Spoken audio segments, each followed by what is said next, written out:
ಇಂದು ಜಮಖಂಡಿಯ ಐತಿಹಾಸಿಕ ಪೋಲೋ ಮೈದಾನದಲ್ಲಿ 77ನೇ ಗಣರಾಜ್ಯೋತ್ಸವ ಅದ್ದೂರಿಯಾಗಿ ಜರುಗಿತು. ಹೌದು, ಇಂದು ನಮ್ಮ ರಾಷ್ಟ್ರ ಗಣರಾಜ್ಯವಾದ ದಿನ.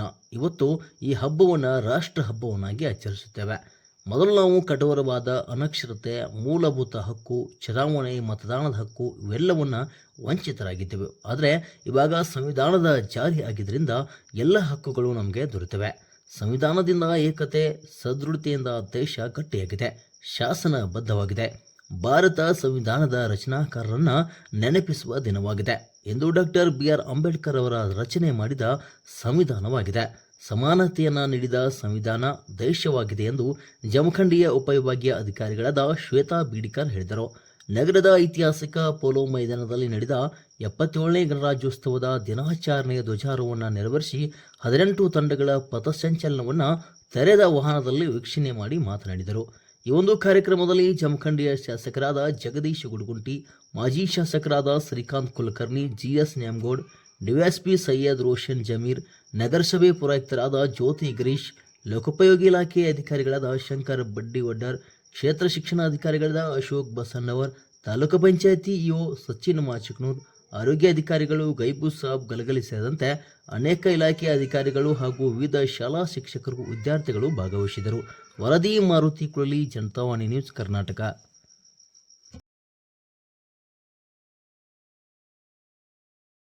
ರಾಜ್ಯವನ್ನು ರಚಿಸಿಕೊಂಡಿದ್ದೇವೆ. ಅದನ್ನು ಐತಿಹಾಸಿಕ ಮೈದಾನದಲ್ಲಿ ನಾವು ಹಾಕಿಕೊಳ್ಳಬೇಕು. ಜೊತೆಗೆ ಇದನ್ನ ನಮ್ಮ ಉಪವಿಭಾಗಾಧಿಕಾರಿಗಳಾಗಿರ್ತಕ್ಕಂಥ ಶ್ವೇತಾ ಬೀಡಿಕರ್ ಅವರು ತೆರೆದ ವಾಹನದಲ್ಲಿ ಪರೀಕ್ಷಣೆ ಮಾಡೋದಕ್ಕೆ ಹೊರಟಿದ್ದಾರೆ. ಒಂದೊಂದಾಗಿ ಪರೀಕ್ಷೆ ಐತಿಹಾಸಿಕ ಪೋಲೋ ಮೈದಾನದಲ್ಲಿ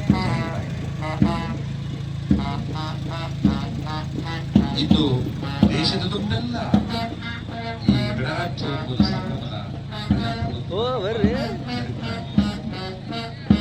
ನಮ್ಮ ಐತಿಹಾಸಿಕ ದೆಹಲಿಯಲ್ಲಿ ಪೊಲೀಸ್ ತಂಡ, ಅದರ ನಾಯಕರು SS ಆದರ್ಗಿ ಅವರು, ಅನಿಲ್ ಕುಂಬಾರ್ ಅವರ ನೇತೃತ್ವದಲ್ಲಿ ಪಥಸಂಚಲನದವರು ವಂದನೆಯನ್ನ ಸ್ವೀಕಾರ ಮಾಡಿದ್ದಾರೆ. ಎರಡನೇದಾಗಿ ಪೊಲೀಸ್ ತಂಡದ ಹಿಂದಿರುವ ಗೃಹ ರಕ್ಷಕ ದಳ ನಾಯಕರು Anil ಹೂಗಾ,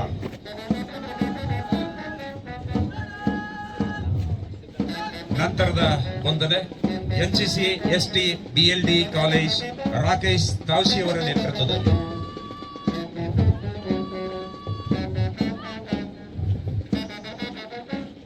NCC SW BLD college ಭಕ್ತಿ ಮೋಟೆಯವರ ನೇತೃತ್ವದಲ್ಲಿ.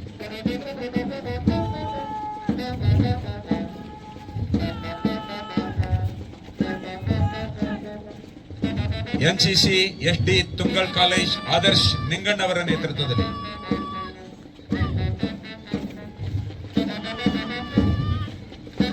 NCC SW Tungal college Swarna ಪಡ್ಕೆಯವರ ನೇತೃತ್ವದಲ್ಲಿ.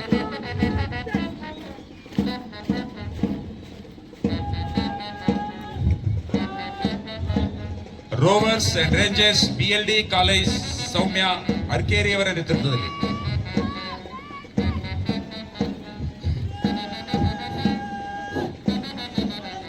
NSS BLD college Jamakhandi Rakesh Nandeshwar ಅವರ ನೇತೃತ್ವದಲ್ಲಿ.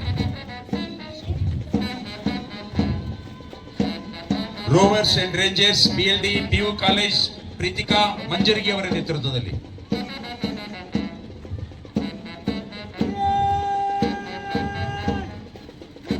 ಸ್ಕೌಟ್ ಜ್ಞಾನ ಗಂಗೋತ್ರಿ ಪ್ರವೀಣ್ ನಗಾರ್ಜಿ ಅವರ ನೇತೃತ್ವದಲ್ಲಿ.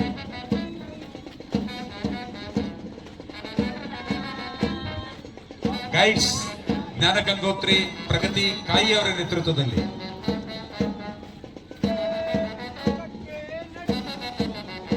Scout PB high school Jamkhandi Pradeep Gadivaddar ನೇತೃತ್ವದಲ್ಲಿ. ಗೈಡ್ಸ್ PB ಹೈಸ್ಕೂಲ್ ದಿವ್ಯಾ ಹುಂಕಿ ಅವರ ನೇತೃತ್ವದಲ್ಲಿ. ಗೈಡ್ಸ್ GG ಹೈಸ್ಕೂಲ್ ಸಂಜನಾ ಗೋರ್ನಾಳ ಅವರ ನೇತೃತ್ವದಲ್ಲಿ.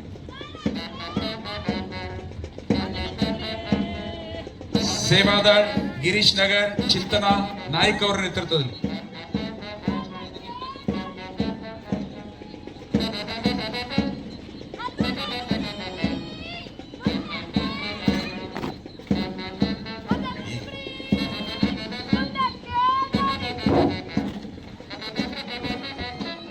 ಸೇವಾದಾಳ ಗಿರೀಶ್ ನಗರ್ ಚಿಂತನಾ ನಾಯ್ಕ್ ಅವರ ನೇತೃತ್ವದಲ್ಲಿ.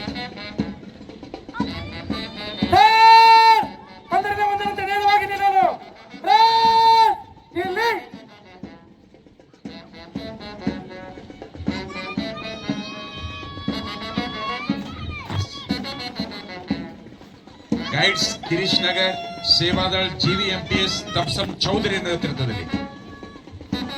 GVS ನಂಬರ್ 3 ಮುಬ್ಸಿರಾ ಕೆಂಗಲ್ಗುತ್ತಿ ಅವರ ನೇತೃತ್ವದಲ್ಲಿ. ಸೇವಾದಳ್ ನೂತನ ವಿದ್ಯಾಲಯ ಆದಿತ್ಯ ಬೋವಿ ಅವರ ನೇತೃತ್ವದಲ್ಲಿ.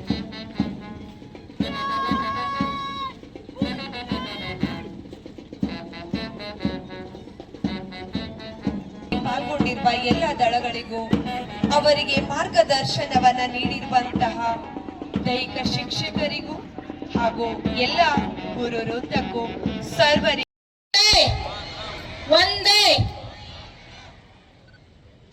ಎಲ್ಲರಿಗೂ ಶುಭ ಮುಂಜಾನೆ. ಡಾಕ್ಟರ್ BR ಅಂಬೇಡ್ಕರ್ ಅವರು ಗಣರಾಜ್ಯ ಎಂದರೆ ಕೇವಲ ಆಡಳಿತ ವ್ಯವಸ್ಥೆ ಅಲ್ಲ, ಸಮಾನತೆ, ಸ್ವಾತಂತ್ರ್ಯ, ಭ್ರಾತೃತ್ವವನ್ನು ಬದುಕಿನಲ್ಲಿ ಅಳವಡಿಸಿಕೊಳ್ಳುವ ಜೀವನ ವಿಧಾನ ಅಂತ ಹೇಳ್ತಾರೆ. ಜವಾಹರ್ಲಾಲ್ ನೆಹರು ಅವರು ಗಣರಾಜ್ಯ ಭಾರತವು ಜನರ ಇಚ್ಛೆಯಿಂದ ನಡೆಯುವ ದೇಶ, ಇಲ್ಲಿ ಅಧಿಕಾರದ ಮೂಲ ಜನರೇ ಅಂತ ಹೇಳ್ತಾರೆ. ಮಹಾತ್ಮ ಗಾಂಧೀಜಿಯವರು ನಿಜವಾದ ಗಣರಾಜ್ಯವೆಂದರೆ ಅತಿ ದುರ್ಬಲನಿಗೂ ನ್ಯಾಯ ದೊರಕುವಂತಹ ವ್ಯವಸ್ಥೆ ಅಂತ ಹೇಳಿದ್ದಾರೆ. ಸರ್ದಾರ್ ವಲ್ಲಭಾಯಿ ಪಟೇಲ್ ಅವರು ಏಕತೆ ಇಲ್ಲದ ಗಣರಾಜ್ಯ ದುರ್ಬಲವಾಗ್ತದೆ ಅಂತ ಹೇಳಿ ಏಕತೆಯೇ ಗಣರಾಜ್ಯ, ಭಾರತದ ಗಣರಾಜ್ಯದ ಶಕ್ತಿ ಅಂತಿದ್ದಾರೆ. ಒಟ್ಟಿನಲ್ಲಿ ಹೇಳೋದಾದ್ರೆ ಭಾರತದ ಗಣರಾಜ್ಯ ಅಂತಂದ್ರೆ ಜನರಿಗೆ, ಜನರಿಗಾಗಿ, ಜನರಿಂದ, ಜನರ ಮೂಲಕ ನಡೆಯುವಂತಹ ನ್ಯಾಯಸಮ್ಮತ ಆಡಳಿತ. ಸ್ನೇಹಿತರೆ, ಒಟ್ಟಿನಲ್ಲಿ ಹೇಳುವುದಾದರೆ ನಮ್ಮ ಭಾರತದ ಪ್ರಪಂಚದಲ್ಲಿ ಬಲಿಷ್ಠ ಭಾರತವನ್ನ ಹುಟ್ಟುವುದಕ್ಕೆ ಕಾರಣ ಆಗಿರುವುದೇ ಈ ಗಣರಾಜ್ಯ. 77ನೆಯ ಗಣರಾಜ್ಯೋತ್ಸವವನ್ನ ನಾವಿವತ್ತು ಆಚರಣೆ ಮಾಡ್ತಾ ಇದ್ದೇವೆ. ಐತಿಹಾಸಿಕ ಪೋಲೋ ಮೈದಾನದಲ್ಲಿ, ಜಮಖಂಡಿಯ ಈ ಮೈದಾನದಲ್ಲಿ ನಾವೆಲ್ಲರೂ ಸೇರಿ ಈ ಒಂದು ಉತ್ಸವವನ್ನ, ರಾಜ್ಯೋತ್ಸವವನ್ನ ಮಾಡ್ತಾ ಇದ್ದೇವೆ, ಗಣರಾಜ್ಯೋತ್ಸವವನ್ನ ಮಾಡ್ತಾ ಇದ್ದೇವೆ. ಸೊ ಇಲ್ಲಿ ನೆರೆದಿರುವಂತಹ ಎಲ್ಲರಿಗೂ ಶುಭಾಶಯಗಳನ್ನ ಹೇಳ್ತಾ ವೇದಿಕೆಯ ಒಂದೇ ಒಂದೇ ತಾಯಿ ಭಾರತ ಮಾತೆಯಲ್ಲಿ ನಮಸ್ಕರಿಸಿ, ತಾಯಿ ಭುವನೇಶ್ವರಿ ಮಾತೆಯಲ್ಲಿ ಕೂಡ ನಮಸ್ಕರಿಸಿ, ಇವತ್ತು ನಾವು ನೀವೆಲ್ಲರೂ ಶ್ರದ್ಧೆಯಿಂದ, ಭಕ್ತಿಯಿಂದ ನಮ್ಮ ರಾಷ್ಟ್ರದ 77ನೆಯ ಗಣರಾಜ್ಯೋತ್ಸವ ಈ ಶುಭ ದಿನದಂದು ಐತಿಹಾಸಿಕ ಸಂಸ್ಕೃತಿ ನೆಲೆಬೀಡಾದ ಜಮಖಂಡಿಯ ಈ ತಾಲೂಕಿನ ಕ್ರೀಡಾಂಗಣದಲ್ಲಿ ಸಮ್ಮಿಲನಗೊಂಡು ಧ್ವಜವಂದನೆ ಸ್ವೀಕರಿಸಿದ ಉಪವಿಭಾಧಿಕರಾದಂತಹ ಶ್ರೀಮತಿ ಶ್ವೇತಾ ಬೀಡಿಕರ್ ಅವರೇ, ಉಪಸ್ಥಿತ ವೈಶಿಷ್ಟ್ಯಪೂರ್ವವಾದ ಭಾರತ ದೇಶವು ಸರ್ವಧರ್ಮಗಳ ಸಮನ್ವಯವಾಗಿರುವ ಪುಣ್ಯಭೂಮಿ. ಅನಾದಿ ಕಾಲದಿಂದಲೂ ವಿವಿಧತೆಯಲ್ಲಿ ಏಕತೆ ಹೆಸರಾಗಿದೆ. ಕಾಲಗತಿಯಲ್ಲಿ ರಾಷ್ಟ್ರವು ವೈವಿಧ್ಯಮಯ ಪರಿಸ್ಥಿತಿಗಳನ್ನು ಎದುರಿಸಿದೆ.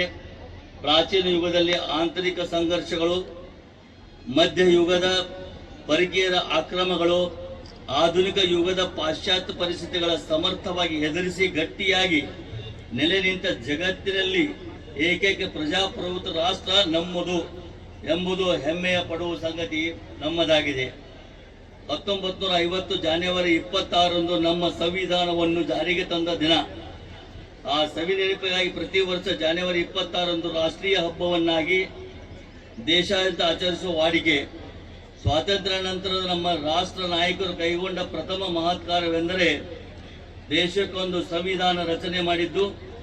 ಈ ರಚನಾ ಕಾರ್ಯಕ್ರಮದಲ್ಲಿ ಡಾಕ್ಟರ್ BR ಅಂಬೇಡ್ಕರ್ ಕೊಡುಗೆ ಅವಿಸ್ಮರಣೀಯವಾಗಿದೆ. ಆದ್ದರಿಂದ ಅವರನ್ನು ಸಂವಿಧಾನ ಶಿಲ್ಪಿ ಎಂದು ಕೂಡ ಬಣ್ಣಿಸಿದ್ದೇವೆ. ನಮ್ಮ ಸಂವಿಧಾನದ ಪ್ರಕಾರ ಭಾರತ ಒಂದು ಸರ್ವ ಸ್ವತಂತ್ರ, ಸಾರ್ವಭೌಮ, ಸಮಾಜವಾದಿ, ಜಾತ್ಯತೀತ, ಪ್ರಜಾಸತ್ತಾತ್ಮಕ ಗಣರಾಜ್ಯವಾಗಿದೆ. ದೇಶದ ಕಾನೂನುಗಳು ಸರ್ವಶ್ರೇಷ್ಠವಾಗಿವೆ. ಸರ್ವರಿಗೂ ಸಮಾನ ನ್ಯಾಯ, ಸ್ವಾತಂತ್ರ್ಯ, ಸಮಾನತೆ, ಭ್ರಾತೃತ್ವಗಳಂತಹ ಮೂಲಭೂತ ಹಕ್ಕು ಮತ್ತು ಪಾಲಿಸಬೇಕಾದ ಕರ್ತವ್ಯಗಳನ್ನು ಒದಗಿಸಿದೆ. ಜನರಿಂದ, ಜನರಿಗಾಗಿ ಜನರಿಗೋಸ್ಕರ ಸಂಘಟಿಸಿದ ಸರ್ಕಾರ ನಮ್ಮದು. ಸರ್ವರಿಗೂ ಸಮಪಾಲು, ಸರ್ವರಿಗೂ ಸಮಬಾಳು ನಮ್ಮ ಸಂವಿಧಾನದ ಆಶಯವಾಗಿದೆ. ರಾಜನೀತಿ ನಿರ್ದೇಶಕ ತತ್ವಗಳನ್ನು ಒಳಗೊಂಡ ನಮ್ಮ ಸಂವಿಧಾನವು ವ್ಯಕ್ತಿ ಸ್ವಾತಂತ್ರ್ಯ, ಸಾಮಾಜಿಕ ಸ್ವಾತಂತ್ರ್ಯ, ಸಮಾನತೆಗಳನ್ನು ನೀಡಿ ಕಲ್ಯಾಣ ರಾಷ್ಟ್ರ ನಿರ್ಮಾಣದ ಕನಸನ್ನು ಹೊಂದಿದೆ. ನಿಲಯ ಪಾಲಕರು ಶ್ರೀಮತಿ ಶಿವವ ವಸಂತ್ ಅಂಗಡಿ ದ್ವಿತೀಯ ದರ್ಜೆ ಸಹಾಯಕರು, ಶ್ರೀಮತಿ ಸುರೇಖಾ ಪ್ರಧಾನಿ ಮುಖ್ಯ ಅಡಿಗೆದಾರರು. ನೀವು ನಿಮ್ಮ ಸೇವೆ ಅತ್ಯಂತ ಅವರು ಕೋಡ್ಕೊಟ್ಟಿದ್ದಾರೆ. ಆ ಎಲ್ಲ ಸಾಧಕರಿಗೆ ನಾನು ತುಂಬ ಹೃದಯದ ಅಭಿನಂದನೆಗಳನ್ನು ಸಲ್ಲಿಸ್ತಾ ಇದ್ದೇನೆ. ಮುಂದೆ ಈಗಾಗಲೇ ಅವರ ಅಕೌಂಟ್ಗೆ ಕ್ರೆಡಿಟ್ ಮಾಡಿಸಲಾಗಿದೆ ಲ್ಯಾಪ್ಟಾಪ್ ಬದಲಾಗಿ. ಆ ಇರುವ ವಿದ್ಯಾರ್ಥಿಗಳು ವೇದಿಕೆ ಮೇಲೆ ತೆರಳಬೇಕು. ಒಂದು ಮಲ್ಲಿಕಾರ್ಜುನ್ ಭಗವತ್ ಬೇಲಾಪುರ್.